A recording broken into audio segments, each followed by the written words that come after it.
أعوذ بالله من الشيطان الرجيم بسم الله الرحمن الرحيم والصلاة والسلام على سيدنا ونبينا وحبيب قلوبنا أبي القاسم المصطفى محمد وعلى آل بيته الطيبين الطاهرين الحمد لله رب العالمين الحمد لله الذي جعلنا من المتمسكين بولاية سيدي ومولاي علي بن أبي طالب والحمد لله الذي هدانا لهذا وما كنا لنهتدي لولا أن هدانا الله بسم الله الرحمن الرحيم ربي اشرح لي صدري ويسر لي أمري واحلل عقدة من لساني يفقه قولي. In the name of God, the most beneficent, the most merciful, we ask Allah to send His greatest peace and blessings upon Muhammad wa ali Muhammad. We praise Allah for all the blessings He has given us, and the greatest blessing being that He allowed us to be of the ones who remain steadfast, dedicated, and loyal on the path of our Master after the Prophet, the commander of the faithful, the prince of the believers, the protector of the Prophet and his message, Imam Ali ibn Abi Talib alayhi salam. We praise Allah for this blessing and every blessing, for without Allah, we would have nothing. Assalamu alaikum, my dear respected brothers and sisters, wa rahmatullahi wa barakatuh. Today, we're continuing our conversations, our discussions on the vision of a virtuous community. And we've covered much so far from divine guidance and understanding how Allah subhanahu wa ta'ala, through His justice, has given us the messengers, the prophets, and the imams, how He has spoken to us through His word and through the individuals that are implementing His message. And inshallah, we're going to be continuing in these conversations, in these discussions, to understand this relationship that we have with the Imam of our time, with the last viceroy of Allah subhanahu wa ta'ala on earth, being Al-Imam al-Hujjat al-Mahdi al-Muntadhar, Muhammad ibn Hassan al-Askari. This individual, alayhi salam, what is our relationship with him? In order for us to understand and have a better relationship with him, it would be pertinent for us to get a better understanding of how did things develop at his time. As in, what was the situation that he was born in? What was the transition between him and his father, Imam Hassan al-Askari? What was the conditions that they were living in during the Abbasid regime? Furthermore, when we hear of the idea of occultation, when the Imam entered this period of an occultation, there was a period of time before what we know today as the major occultation or the era of occultation that we're living in, and that was the minor occultation. How long did the minor occultation go for? Were there representatives or deputies of the Imam during this period of time, and how many were there? And then further, when it comes to the last deputy that had existed, what happened after that deputy, and who did people go to after the last representative or the last ambassador of the Imam passed away? As we know that our Imam alayhi salam was born about 1,000 years ago. When we're looking at his existence and his presence with us, though it's not something that is completely peculiar, as we have seen in history, individuals like our Prophet Nuh alayhi salam, who lived over 950 years, and other individuals such as Isa alayhi salam, our Prophet Jesus, who he himself would be an individual where Allah subhanahu wa ta'ala would not allow him to be taken or be killed by people, and would elevate him to the heavens and protect the Prophet alayhi salam. But the better understanding that we get when we learn of the details of the experiences of the Imams and try to make sure that we're getting ourselves closer to him through learning his story, I recommend in this journey for us, as we're trying to learn the stories of the Imams, learn the stories of the Prophets themselves, I recommended, I believe it was in the first lecture, a book called God's Emissaries by Sheikh Rizwan Arustu.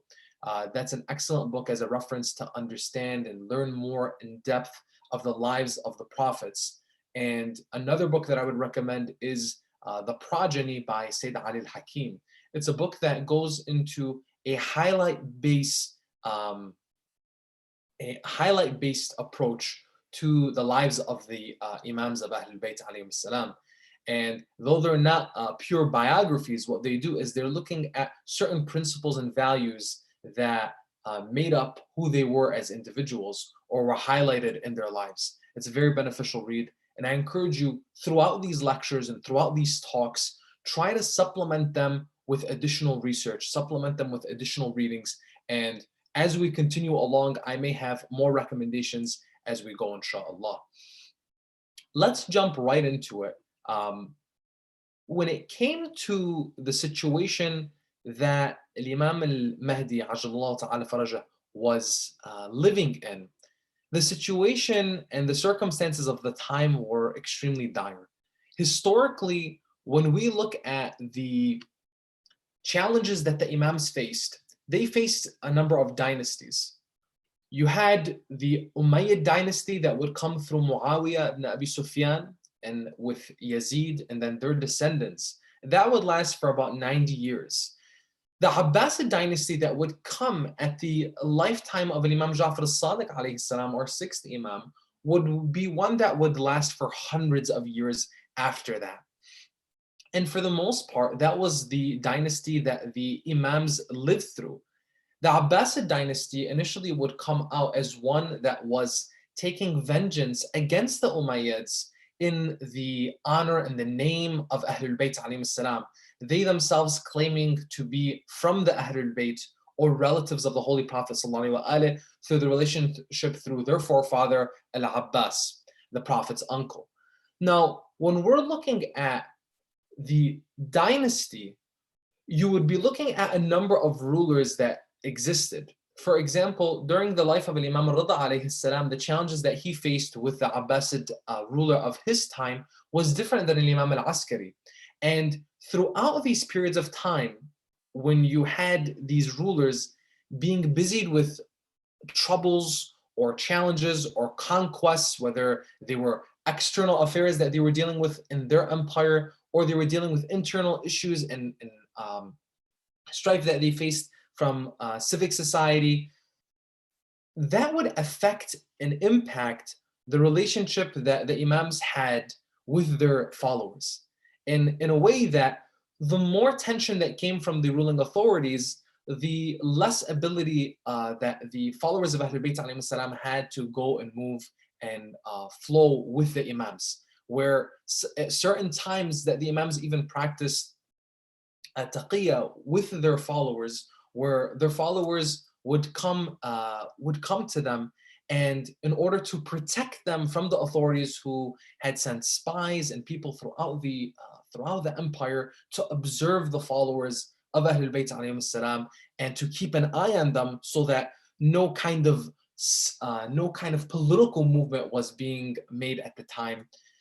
They would guard their followers by at certain times making sure that they gave them instructions that may not necessarily reflect the belief of the Imams. And by that, what we're essentially talking about is the Imams throughout the time, their top priority was guarding the faith and guarding the believers.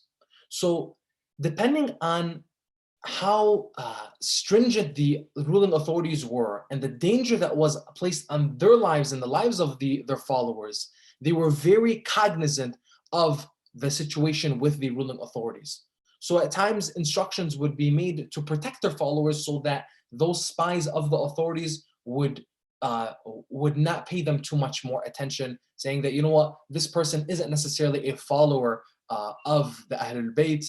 In fact, he's just of the masses. He's someone, just one of the majority of people. We don't have to pay him much attention. Because there were people that were following Ahlul Bayt at that time secretly, because people were being persecuted. During the Umayyad dynasty, followers of Ahlul Bayt were being persecuted openly. Most of the time during the Abbasid dynasty, the followers of Ahlul Bayt alayhim salam were being persecuted in secret. Now, when we come to the time of Imam al-Askari alayhi salam, and as with his forefathers, throughout the lives of the Imams, their lives were threatened because they were looked at as a threat by the rulers. Whether it was during the time of Imam Rida alayhi salam, where the Abbasid Caliph of his time actually wanted to prop up his own establishment and his own administration by having the Imam named as his heir apparent and having him as his designated successor. even though the Imam didn't want that position, to secure the well-being and the safety of his followers and the Muslims in general. He would presume that role. But lo and behold, not too long after that, the Imam would be ordered to be poisoned and killed.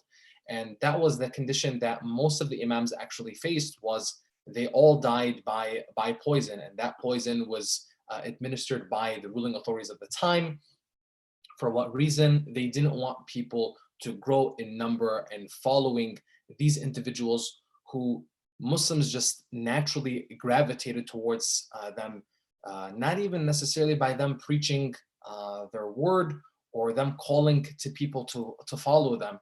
Imam al-Sadiq alayhi salam himself being one to say, "Kunu du'atan lana bighayri alsinatikum," be a call unto us without your tongues. And that's something that the Imams practiced and they preached, where when they engaged with people, it was simply their conduct. It was simply their ability to relate to people, to treat people with fairness and kindness, be an extension of that mercy of our Holy Prophet Muhammad as that mercy to mankind. So people gravitated towards them and people wanted to be close to them. At every one of these ruling authorities, though again, they face their own troubles, they face their own issues, and were challenged throughout their administrations, there was a returning theme that they kept on having to address, which was, how do we look at the followers of Ahlul Bayt, the followers of the Prophet, the followers of the family of the Prophet, and their Imams. Their Imams, for the Abbasids, being technically their relatives and their cousins, and this ongoing discussion that they would have in many of these standoffs between the Imams and them, these standoffs that were initiated by the Abbasid rulers themselves, whether it was in times to prop themselves up or to address certain things that were concerns within their own court, they would face off with the Imams, and one thing would lead to another, especially when it came to the later Imams, where they acted more quickly and had them disposed of and killed by administration of poison. Imam al-Askari alayhi salam, during his lifetime, there was talks of him being the 11th Imam, and counting the Imams and looking at the narrations of the Holy Prophet ﷺ, where he would say that there were 12 princes after me. These are my caliphs. أولهم علي وآخرهم Muhammad ibni, my son or my great-grandson Muhammad. People were waiting to see the last Imam of Ahlul Bayt alayhim salam. So the Abbasid rulers during the lifetime of Imam al-Askari, they were taking a close watch of his house, of his home, of his family, the people that were coming and going out of his house. And in fact, for the last years of his life, he was placed under house arrest. That house arrest was one where the authorities would constantly be patrolling around the house. They moved him to Samarra, where he was living there. The house was a small one, not many people could go and come. And miraculously, our Imam al-Mahdi, Imam al-Askari's son, would be born in that home, but the pregnancy of his mother would be concealed. And no one would know of the birth of the Imam except a few people that were considered to be the confidants of the Imam, a few family members that were very close to the family and kept that secret. In fact, that secret would continue to be kept until Imam al-Askari alayhi salam was killed. And when he was killed and when he was poisoned, Imam al-Mahdi ajalallahu ta'ala farajhu al-Sharif was 6 years old. Now, at that time,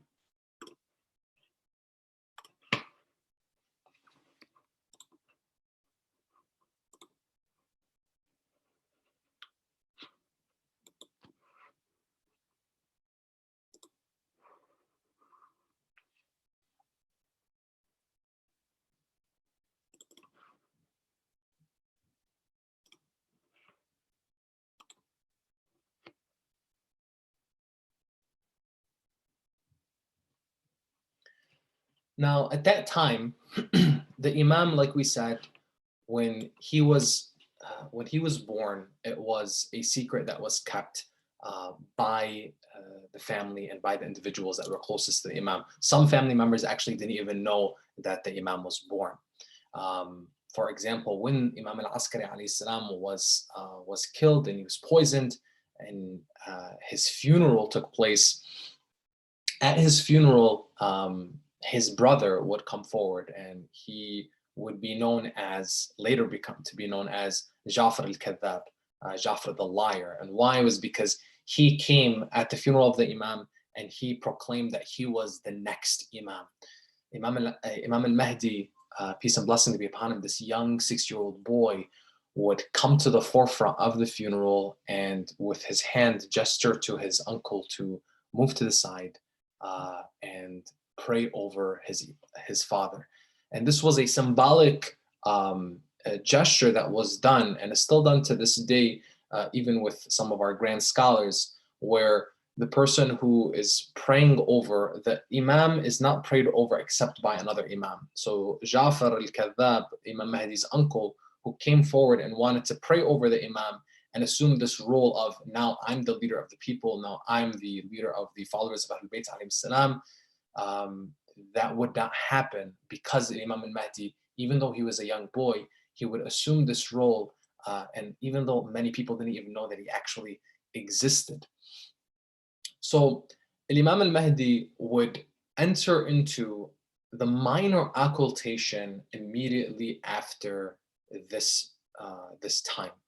He would show himself to the people, make it evident, make it apparent. And though this was at the bewilderment of the Abbasid authorities, where they didn't even know that he existed, and they thought what they were able to do was to contain the Imam and not allow for his progeny to continue, keeping him under house arrest, monitoring the house, not allowing anybody to be able to come in and out, and then eventually having him poisoned and killed. They thought it just ended there.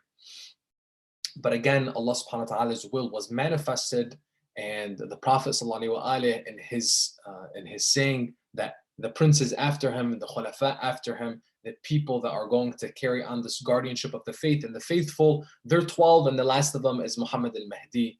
He would be born, he would be 6 years old as his assumption of the active leadership or active imamah would take place. And he would enter the minor occultation. For what reason? When we're looking at the occultation, the primary concept here of the occultation being that it is protecting the guardian or the viceroy of Allah subhanahu wa ta'ala that's placed on earth. We're going to be talking about this in more detail, inshallah, as the nights continue, as some of the nights that are dedicated in our presentations are dedicated specifically to understanding the system of occultation, the different forms of occultation, and the different individuals that actually experience occultation historically.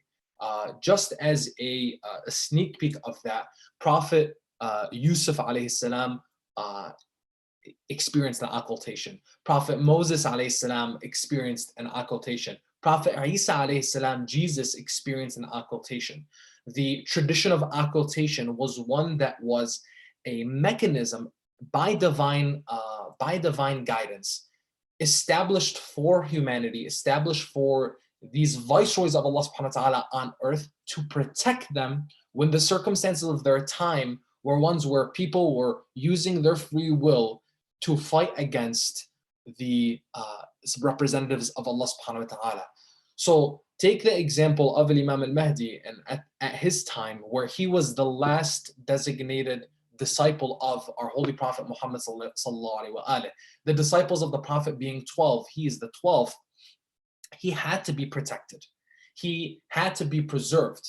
Similar to the situation with Imam Ali Zayn al-Abidin alayhi salam, where our Imam Hussein on the day of Ashura, one of the heart-wrenching experiences that's had is seeing the scene where Imam Zayn al-Abidin would come out from his tent and want to fight alongside his father, who had been left with no one, no companion, no son, no brother.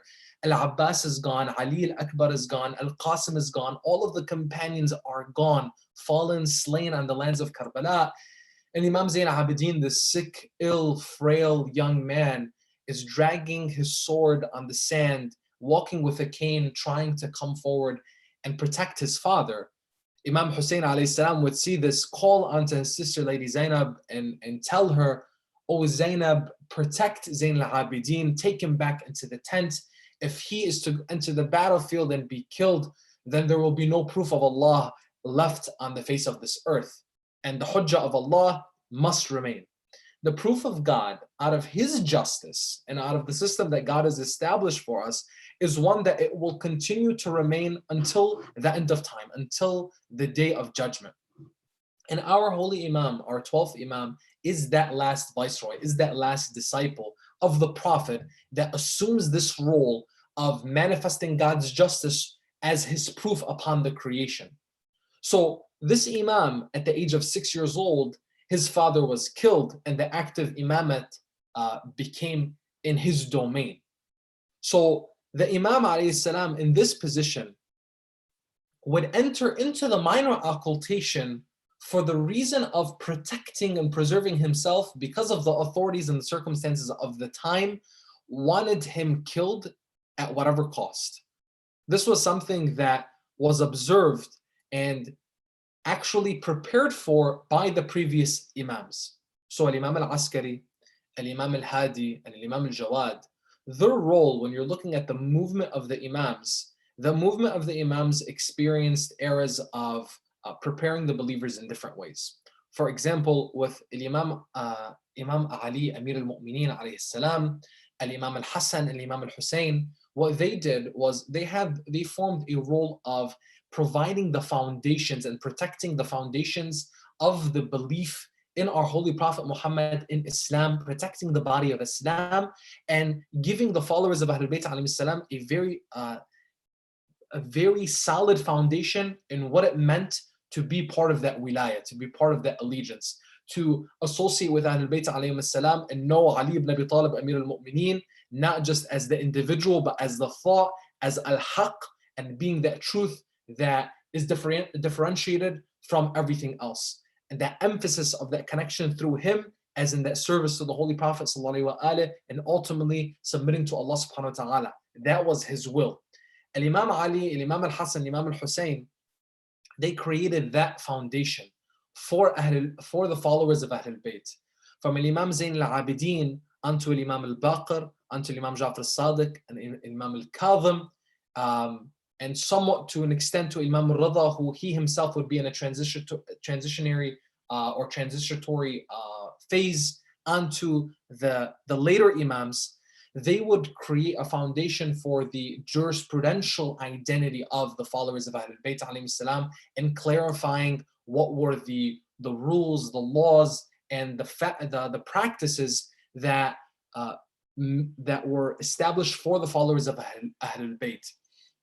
And then after that came this preparation from a social aspect and how to live and survive during a time where, from even the time of Imam al-Kadhim forward, that how to survive a time where the authorities limited that engagement with the Imams to a certain extent, where the Imams were imprisoned or they were moved away from the people.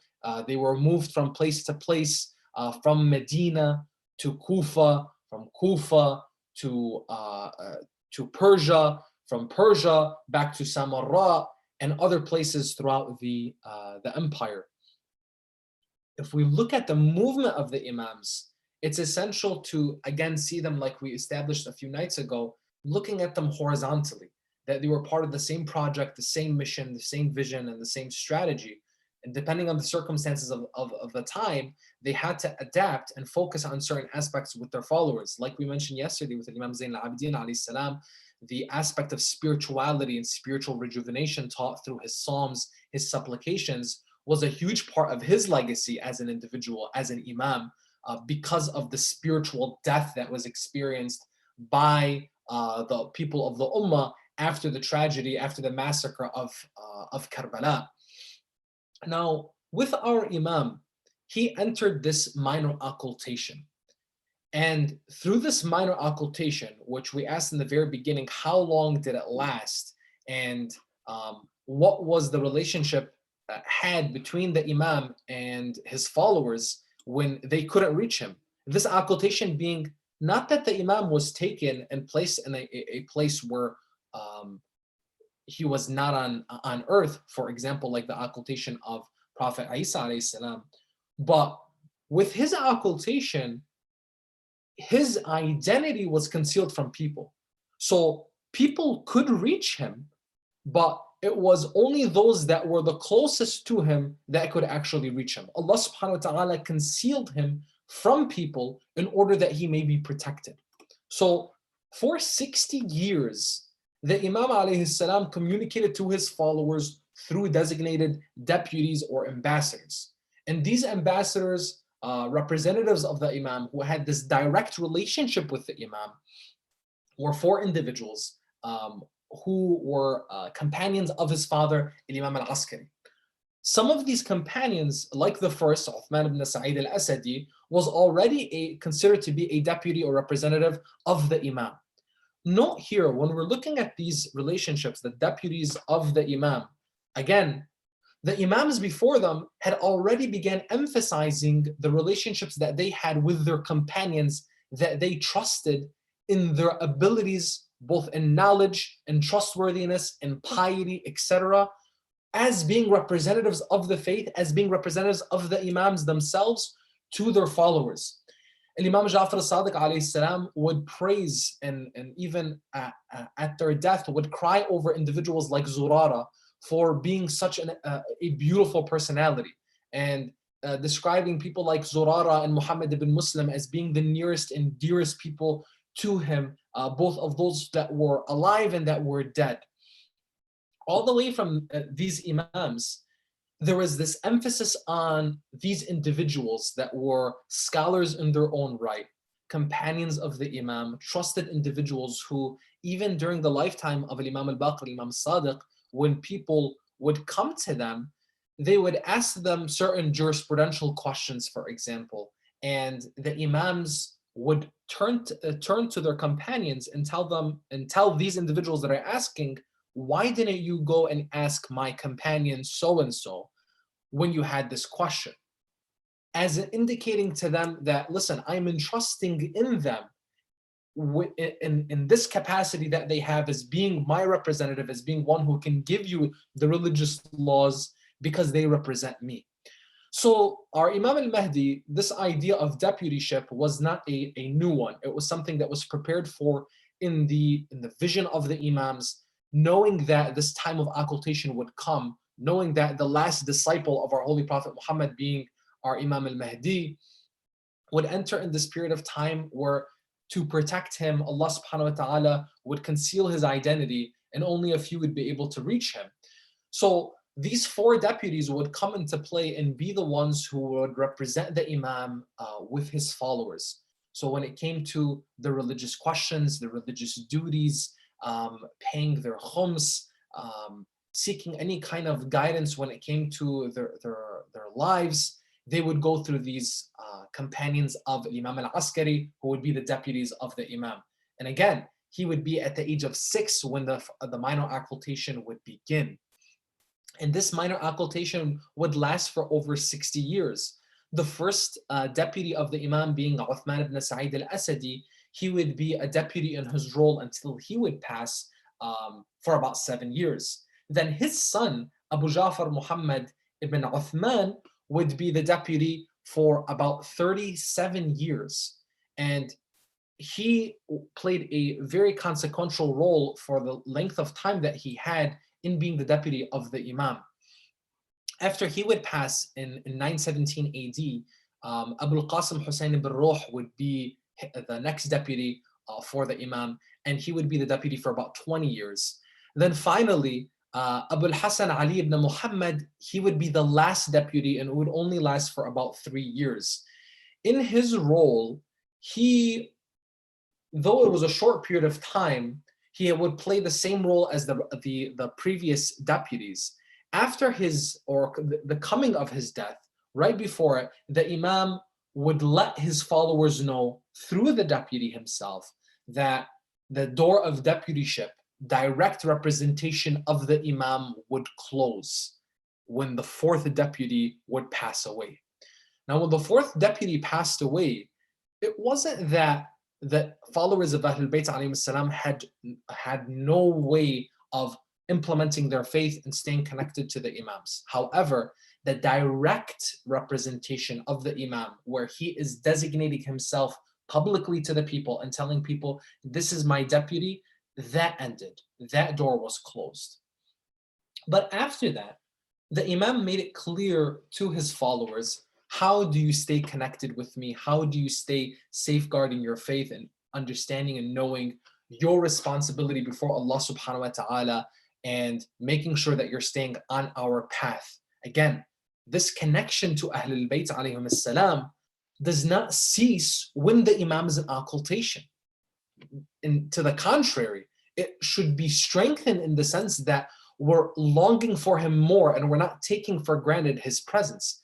Though we can't see him, though he's concealed from us, he is still like the sun behind the clouds. We're still benefiting from his warmth, from his rays. We're still getting that.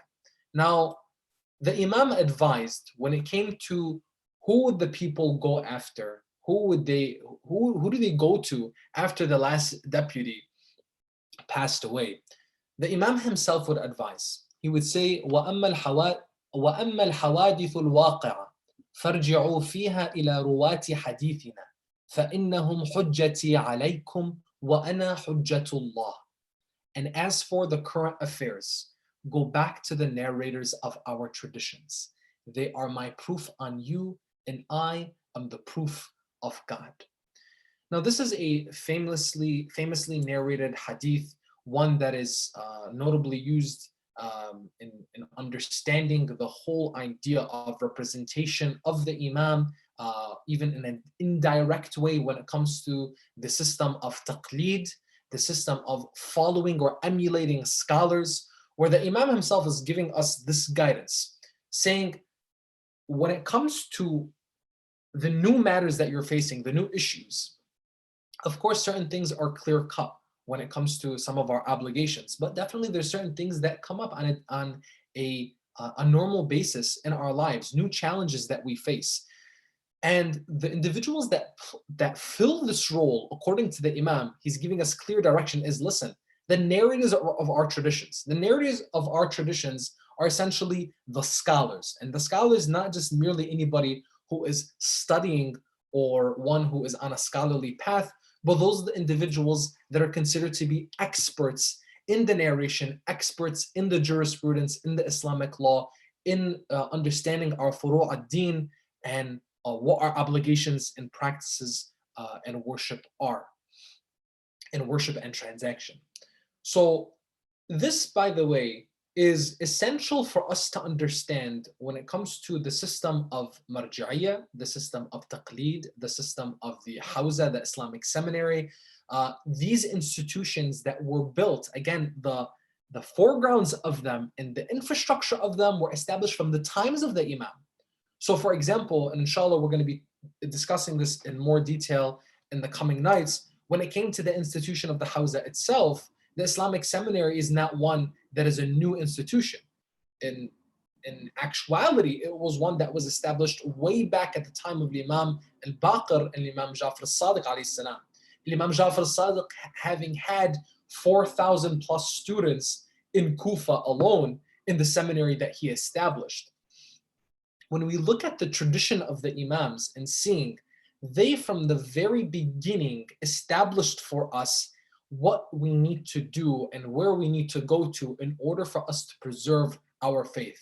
For what reason? Why were they working on this so early on? Again, for them manifesting the role as the imams, the ones implementing the message of Allah subhanahu wa ta'ala, educating people, safeguarding their faith, leading them, setting the example, giving them the practical implementation of how to reach their potential as followers of the Holy Prophet sallallahu alaihi wasallam and ultimately servants of Allah Azza wa Jal. The Imam didn't leave us alone. the Imam didn't leave us astray. The Imam made sure that he would have the system established from his forefathers and would continue on. And that is why it's so important for us to connect to the Imam and make sure that we understand the struggles that they faced and what they sacrificed in order for us to preserve our faith. And then acknowledge the sacrifices of all of the individuals throughout history, from our early scholars to our contemporary scholars, the lifestyle that they have committed to in safeguarding the heritage of Ahlul Bayt and making it a living practice for us to make sure that we understand what our obligations to God are. Now, of course, some things, like we said, are clear, but some of them are not. It is those scholars that have committed themselves to becoming the ruwati hadithina, the narrators of our traditions, the ones that are experts in their field and have committed themselves to a lifelong journey of learning so that they can translate to us what our obligations are when we don't have that direct access to the Imam. Putting this all together, brothers and sisters, we've addressed one, when it comes to the relationship that we have with the Imam, understanding historically the situation that his father and his grandfathers faced in the challenges that they faced with the Abbasid dynasty, with the ruling authorities, and the sacrifices that they made were they even had to conceal the birth of the Imam, and his existence was not even known except by a few until the death of his father, Imam al-Asir. We described that situation and the home of the Imam in which he was born in that sardab, in that basement, where he was able to be protected by Allah subhanahu wa ta'ala's will, and then he would even enter his final occultation through that same house at the age of 6. We've addressed that his deputies were 4 individuals, and these 4 individuals continued on in that role of deputyship for about 60 years. We addressed that when it came to the final deputy and what would happen after him, that the Imam would give clear instruction to his followers on who to follow and who to go back to. Inshallah, in the coming nights, we're going to go into a little bit more of detail and background into the institutions that would make up this in the modern day, the scholars that would follow, and it came to the institutions of the Hawza, the Islamic Seminary, the Marji'iyya and Taqleed, the importance of the autonomy and independence of these institutions from the governments of their time and from other affiliations and organizations, and the sacrifices that were made in order to protect the integrity of this wilaya, the allegiance to Ahlul Bayt alayhim salam, and ultimately the body of Islam and protecting that religion of Allah subhanahu wa ta'ala. We end with this. وهذا والحمد لله رب العالمين وأفضل الصلاة والتسليم على نبينا محمد وعلى آل بيته الطيبين الطاهرين.